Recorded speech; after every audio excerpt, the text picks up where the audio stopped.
أما بعد أعوذ بالله من الشيطان الرجيم بسم الله الرحمن الرحيم قال الله تبارك وتعالى في القرآن المجيد والفرقان الحميد الله ولي الذين آمنوا يخرجهم من الظلمات إلى النور ويهديهم إلى صراط مستقيم أو كما قال الله تبارك وتعالى ألا إن أولياء الله لا خوف عليهم ولا هم يحزنون أو كما قال الله تبارك وتعالى في شأن حبيبه الكريم إن الله وملائكته يصلون على النبي يا أيها الذين آمنوا صلوا عليه وسلموا تسليما اللهم صل على سيدنا مولانا محمد وعلى آل سيدنا مولانا محمد مبارك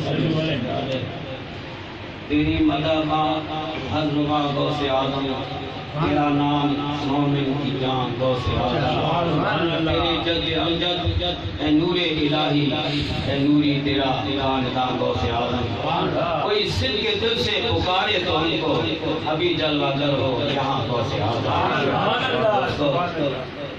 پیر و مرشد کا وہ خصوصی کرم جس نے اس عاجز کو کہاں سے اٹھا کر کہاں پہنچا دیا لیکن میری ہمت ٹوٹی ہوئی تھی طبیعت بالکل حساس تھی لیکن وہ قریب جہاں شمع کو روشن فرماتے پروانے کو پہنچا دیتا ہے الحمدللہ غوث پاک محبوب سبحانی کا وہ نوری حضوری فیض جس کے لیے مرشد کریم نے فرمایا جس کا دل اس ذات اللہ سے جاری کیا جاتا ہے وہ داخلی مرید ہوتا ہے غوث پاک پیران پیر محبوب سبحانی اسی نسبت سے کلام پاک کی ایک آیت کریمہ تلاوت کی ہے اللہ تبارک و تعالی ارشاد فرماتے اللہ ولی الذین آمنوا یخرجهم من الظلمات الی النور اللہ دوست ہے ایمان والوں کا دوست رہنما بھی ہوتا ہے رہبر بھی ہوتا ہے لیکن ہاتھ پکڑ کے منزل پہ پہنچانے والا بھی ہوتا ہے تو دوستو اللہ تبارک و تعالی صرف بتاتا نہیں ہے تو یہ راستہ ہے لیکن اس کی توفیق بھی دیتا تو اس کا وسیلہ بھی بنا دیتا ہے تو الحمدللہ میرے کریم نے ہم گناہگاروں کے لیے پیر و مرشد کا وسیلہ بنایا غوث تک پہنچنے کا اور غوث پاک کی کلمات کا وہ روحی حضوری فیض جو قلب محمد صلی اللہ علیہ وسلم سے چلا غوث اعظم سے چلا اور پیر و مرشد کے قلب اکرم سے چلا اور ہم گناہگاروں کے دنوں کے روشنی کو جگمگایا اس کے اللہ نور مصطفیٰ ہدایت کے نور یہدیہم الی صراط مستقیم اللہ فرماتا ہے ان کو ہدایت کرتا ہے صراط مستقیم سیدھی راہ تو سیدھے راستہ کون سا اللہ تبارک و تعالی فرماتا ہے جس کے لیے میں ارادہ کرتا ہوں وَمَن يَهْدِ اللَّهِ جس کے لیے میں ہدایت کا ارادہ کرتا ہوں اس کے دل کو نور عطا فرما دیتا ہوں تو الحمدللہ میرے پاک مرشد کا فیضان ہی یہی ہے اس میں ذات اللہ سے اپنے قلب کو منور کرو اور اللہ اللہ کرتے کرتے ہو نظر آیا مجھے جب ہو میں گم ہوا تو یارو تو نظر آیا تو دوستو یہ فیضان خاصان خدا کا ہے اور خاصان خدا کی بات ہر ایک برداشت نہیں کر سکتا برداشت وہی کرتے ہیں جن کے خبیر میں خداوند کریم نے ان کی خصوصیت کا فیض رکھا تو الحمدللہ اللہ کے ولیوں سے جنگ کون کرتا ہے اللہ کے ولیوں کے اوپر چہمگوئی کون کرتا ہے ان کی برائی کون کرتا ہے جن کے قلب بڑے ہوئے اور جن کے دلوں کو اللہ نے ہدایت نصیب ہی نہیں کی ہاں زبان سے کتنے بھی عالم بن جائے زبان سے کتنے بھی مفکر و فقیہ بن جائے لیکن رسول اللہ صلی اللہ علیہ وسلم کے اخلاق جمیلہ ان کے اندر ہے ہی نہیں کیونکہ نبی پاک صاحب الاولاد علیہ الصلوۃ و تسلیم کے اخلاق جمیلہ کا مظہر اللہ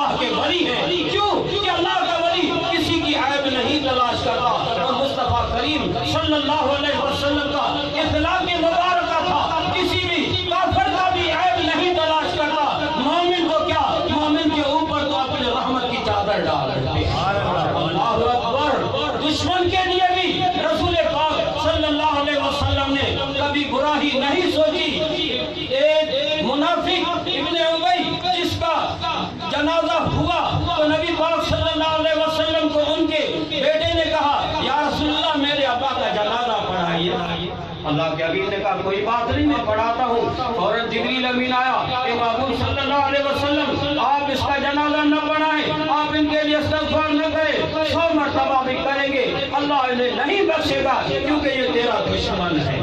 تو دوستو خدا کے ولیوں کا دشمن خدا انہیں نہیں چاہتا, تو انہیں ہدایت دے, اللہ انہیں نہیں چاہتا اس میں ذات اللہ کے فیصلے ان کے دل کو جگمگائے. تو دوستو خدا کنہیں جگمگاتا ہے؟ جنہیں اللہ چاہتا ہے. اللہ فرماتا ہے فاذکرونی اذکرکم, تم مجھے یاد کرو میں تجھے یاد کروں. تو فرش پہ میرا ذکر کرو, عرش پہ تمہارا ذکر ہوگا. تم محفل میں میرا ذکر کرو, اعلیٰ محفل میں تمہارا ذکر ہوگا.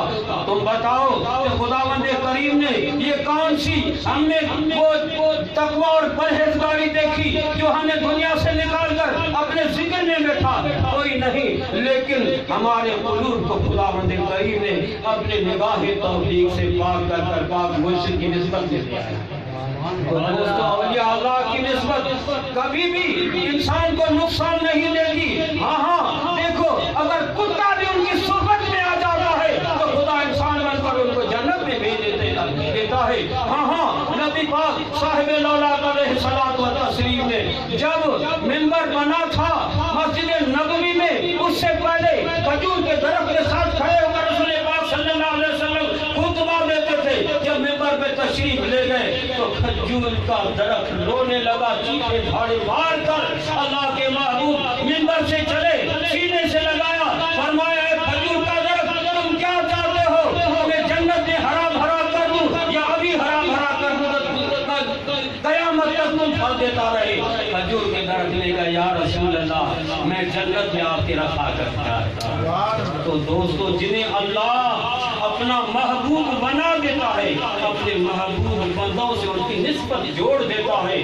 وہ سے پاک محبوب سبحانی وہ ذات ہے اگر مردے کے اوپر اپنی نگاہ ڈال دیتے ہیں مردوں کو زندہ کر دیتے ہیں. اگر مردہ دل کے اوپر اپنی نگاہ ڈالیں تو مردہ دل کو اس ذات اللہ سے جگمگا دیتے ہیں. یہی فیضان میرے قریب مرشد کا ہے. ہاں کون سی برائی ہے اگر تمہارا دل اللہ کے ذکر سے رواں ہو جاتا ہے, خدا کی معرفت تمہیں مل جاتی ہے, اللہ کی مہربانی تمہارے ساتھ آ جاتی ہے, تم اپنے آنکھیں بند کر کر روزے رسول اللہ پر پہنچ جاتے ہو, آنکھیں بند کر عرش الہی کے تم نظارے کرتے ہو, آنکھیں بند کر کے غوث پاک کی بارگاہ میں جاتے ہو. تو یہ کون سی برائی ہے؟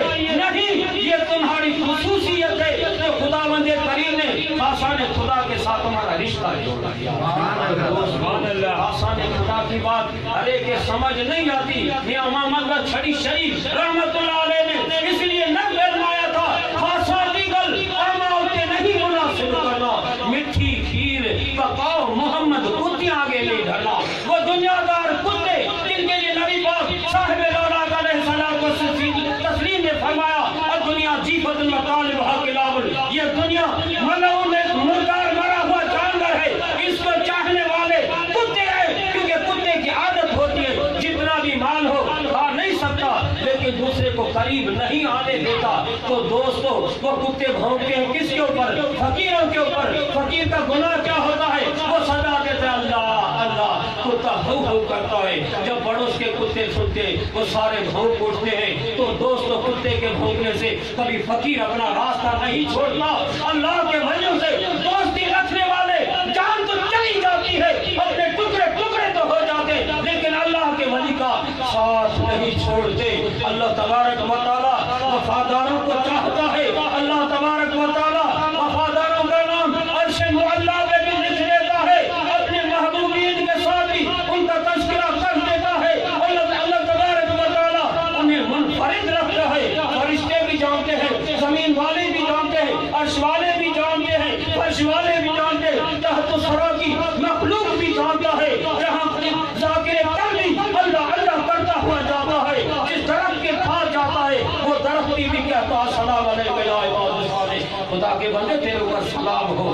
جس پہاڑ کے ساتھ گزرتا ہے وہ پہاڑ بھی کرتا ہے السلام علیکم یا عباد الصالح. جس زمین پر بیٹھ کر اللہ کا ذکر کرتا ہے وہ زمین دوسری زمین کے اوپر فوقیت کرتی ہے, فخر کرتی ہے. تو آج میرے اوپر اللہ کا ذکر ہوا. تم بتاؤ جس کے قلب میں اللہ اللہ جاری ہو، جس کے خون میں خدا کا ذکر جاری ہو، جس کے رگوں میں اس کے مصطفیٰ صلی اللہ علیہ وسلم کی شمع فراز ہو۔ یہ سودا کوئی مہنگا نہیں ہے، جو سودا سستا ہے، ایک جان کیا ہزاروں جان قربان ہو جاتے اس سودے کو دوستو چھوڑنا نہیں ہے۔ اللہ تبارک و تعالیٰ سے دعا ہے کہ خداوند کریم اس پاک ولیوں کی صحبت میں ہمیں مرنا اور جینا عطا فرما۔ خداوند کریم نے ان پاک ہستیوں کے لیے فرمایا قل ان صلاتی نسکی و محیای و مماتی للہ رب العالمین۔ میرے محبوب اب انہیں فرما دو تو ہمارا جینا، ہمارا مرنا، ہماری عبادت، ہمارا جو کچھ بھی ہے یا اللہ تیرے لیے ہے، کیونکہ نبی پاک صلی اللہ علیہ وسلم کے اوصاف جمیلہ ہے۔ رسول اللہ کا چہرہ کبھی غصے میں نہیں ہوتا، ان کا چہرہ پھول کی طرح کھلتا رہتا۔ رسول اللہ صلی اللہ علیہ وسلم کے ساتھ کوئی بھی بات ہوتی، رسول اللہ اس بات کے اوپر پردہ ڈال دیتے، کسی کے ساتھ ناراض ہوتے فوراً اس کے ساتھ خوش ہو کر راضی بھی ہو جاتے۔ دوستو یہ اوصاف جمیلہ اللہ تبارک و تعالیٰ نے پاک ولیوں کے وجود میں کوٹ کوٹ کے بھرے ہوئے ہیں۔ امام محمد شریف رحمت اللہ علیہ فرماتے ایک گناہ جو ماں پیو دیکھے دیوے دیس نکالا، لکھ گناہ مرشد دیکھے تے پردہ پاون والا۔